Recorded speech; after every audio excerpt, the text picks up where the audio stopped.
اگر یہ قول امام الہند شاہ ولی اللہ دہلوی کا نہ ہوتا تو میں کبھی اس کو تسلیم نہ کرتا۔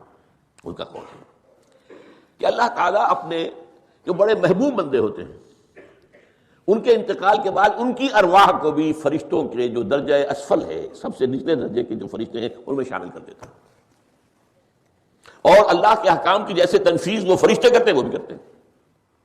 اب یہ مختلف ہی مسئلہ ہو گیا، سب کے نزدیک نہیں ہے ایسا، لیکن یہ کہ بعض کے نزدیک شاہ ولی اللہ کہہ رہے ہیں تو اس کو تو ہم اٹھا کر ردی کی ٹوکری میں تو نہیں پھینک سکتے بات، لیکن ان کو بھی نہیں پکارا جائے گا۔ وہ ہے، وہ بھی اللہ کی سول سروس کے اندر بھرتی ہو گئے۔ سول سروس ہے نا، اس کے کارڈرز ہیں ہمارے ہاں۔ پٹواری سے آپ چلیں گے تو ریونیو کا محکمہ جو ہے، پٹواری پر گرداور اور گرداور سے گرداور، قانون گو اور اس سے اوپر اور نائب تحصیلدار، یہ چلے گا۔ تو فرشتوں کے بھی گریڈ ہے، طبقہ اسفل، طبقہ اعلیٰ۔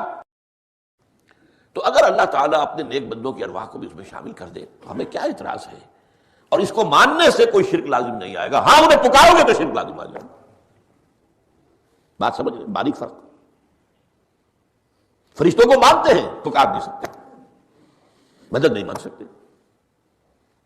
اسی طریقے سے ان کو آپ مانتے بھی ہوں اگر کہ وہ ملائکہ کی آخری صف میں ان کو بھی اللہ نے بھرتی کر لیا ہے تو ٹھیک ہے، لیکن یہ کہ آپ اختلاف کریں، اختلاف بھی کر سکتے ہیں کہ اتنی بڑی بات کے لیے کوئی دلیل قرآن مجید سے ہمیں نہیں ملتی، فرض کیجئے کوئی شخص کہتا ہے، لیکن یہ کہ ایک قول ہے ایک محدث کا ہے۔ لیکن میں بات فرق جو بتا رہا ہوں، ان کو یہ مان لینا کہ فرض کیجئے شیخ عبد القادر جو ہے بغدادی گیلانی رحمۃ اللہ علیہ، ان کی روح اب کہیں آ سکتی ہے، ارواح آ سکتی ہے، جیسے ملائکہ آ سکتی ہے، روح محمدی صلی اللہ علیہ وسلم آ سکتی ہے، لیکن ہم اس وقت محمد کو پکاریں گے نہیں۔ پکارا تو شرک ہو جائے گا، دعوت دعا کی تو شرک ہو جائے گا۔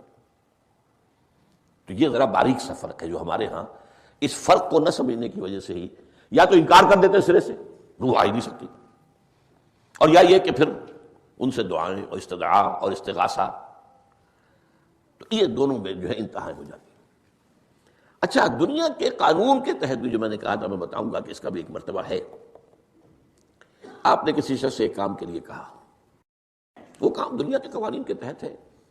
فرض کیجیے آپ کسی سے کہتے ہیں میری فلاں جگہ پر سفارش کر دیجئے، میرا یہ مسئلہ ہے، 100% درست ہے، لیکن یہ کہ فرض کیجئے کہ میرا جو مدعا علیہ ہے یا جو میرا وقت مقابل ہے وہ چرب زبان ہے زیادہ، یا وہ اس نے کوئی لمبی چوڑی سفارش جو ہے فراہم کر دی ہے، تو آپ بھی میری بات رکھ لیں۔ قرآن مجید میں آیا ہے سورہ نساء، من یشفع شفاعۃ حسنۃ، اچھی شفاعت کرنا، صحیح بات، تو اس کے اندر اللہ تعالیٰ نے اجر و ثواب رکھا ہے۔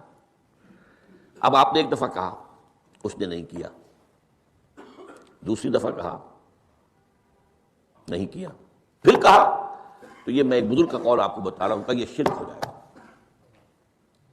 ایک دفعہ کہا ٹھیک ہے یہ سوال ہے، دوسری دفعہ کہا یہ بھی چلیے معاف، اب تیسری دفعہ، اس کا مطلب یہ کہ آپ نے یہ بات سمجھ لی ہے کہ آپ کا خیر اسی کے ہاتھ میں ہے، اور یہ شرک خفی ہو جائے گا۔ ٹھیک ہے آپ نے کہا اگر وہ کر دے ٹھیک، کوئی اعتراض نہیں۔